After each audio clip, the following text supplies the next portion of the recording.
नमस्कार। आइए आज भगवान श्री कृष्ण के जन्म की कथा जानते हैं। भाद्रपद कृष्ण अष्टमी तिथि की घनघोर अंधेरी रात को रोहिणी नक्षत्र में मथुरा के कारागार में वसुदेव की पत्नी देवकी के गर्भ से भगवान श्री कृष्ण ने जन्म लिया था। यह तिथि उसी शुभ घड़ी की याद दिलाती है और सारे देश में बड़ी धूमधाम से मनाई जाती है। द्वापर युग में भोजवंशी राजा उग्रसेन मथुरा के राज्य करा करते थे। उसके आतताई पुत्र कंस ने उसे गद्दी से उतार दिया और स्वयं मथुरा का राजा बन बैठा। कंस की एक बहन देवकी थी, जिसका विवाह वसुदेव नामक यदुवंशी सरदार से हुआ।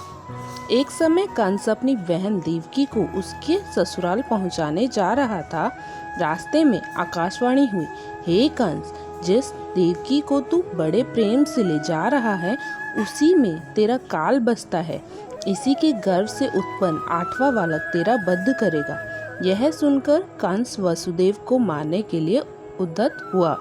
तब देवकी ने उससे विनय पूर्वक कहा, मेरे गर्भ से जो संतान होगी उसे मैं तुम्हारे सामने ला दूंगी।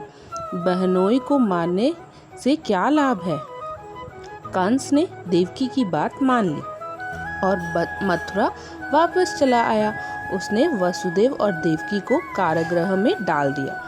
वसुदेव देवकी के एक एक करके 7 संतान हुई और 7 को जन्म लेते ही कंस ने मार डाला। अब 8वां बच्चा होने वाला था। कारागार में उन पर कड़े पहरे बैठा दिए गए। उसी समय नंद की पत्नी यशोदा को भी बच्चा होने वाला था। उन्होंने वसुदेव देवकी के दुखी जीवन को देख 8वें बच्चे की रक्षा का उपाय रचा। जिस समय वसुदेव देवकी को पुत्र पैदा हुआ, उसी समय संयोग से यशोदा के गर्भ से एक कन्या का जन्म हुआ, जो और कुछ नहीं सिर्फ माया थी। जिस कोठरी में देवकी वसुदेव कैद थे, उसमें अचानक प्रकाश हुआ और उसके सामने शंख चक्र गदा पद्म धारण किए चतुर्भुज भगवान प्रकट हुए। दोनों भगवान के चरणों में गिर पड़े। तब भगवान ने उन्हें कहा, अब मैं पुनः नवजात शिशु का रूप धारण कर लेता हूँ। तुम मुझे उसी समय अपने मित्र नंद जी के घर पहुँचा वृंदावन में भेजाओ और उनके यहाँ जो कन्या जन्मी है उसे लाकर कंस के हवाले कर दो। इस समय वातावरण अनुकूल नहीं है, फिर भी तुम चिंता न करो।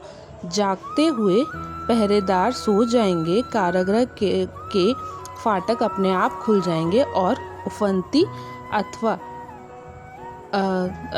जोर शोर से उमड़ी यमुना तुमको पार जाने का मार्ग दे देगी। उसी समय वसुदेव नवजात शिशु रूप श्री कृष्ण को सूप में रखकर कारागृह से निकल पड़े और अथाह यमुना को पार कर नंद जी के घर पहुँचे।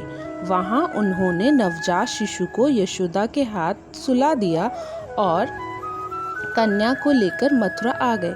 कारागृह के फाटक पूर्ववत बंद हो गए। अब कंस को सूचना मिली कि वसुदेव देवकी को बच्चा पैदा हुआ है। उसने बंदीगृह में जाकर देवकी के हाथ से नवजात कन्या को छीनकर पृथ्वी पर पटकना चाहा, परंतु वह कन्या आकाश में उड़ गई और वहां से कहा, अरे मूर्ख, मुझे मारने से क्या होगा। तुझे मारने वाला तो वृंदावन में जा पहुंचा है। वह जल्द ही तुझे तेरे पाप का दंड देगा। यह है कृष्ण जी की कथा। बोलिए नंद के आनंद भयो, जय कन्हैया लाल की। हाथी घोड़ा पाल की, जय कन्हैया लाल की। अगर ये वीडियो पसंद आई तो प्लीज़ इस चैनल को सब्सक्राइब कीजिए और हमारी वीडियो को लाइक और शेयर कीजिए और कमेंट में लिखिए जय श्री कृष्ण।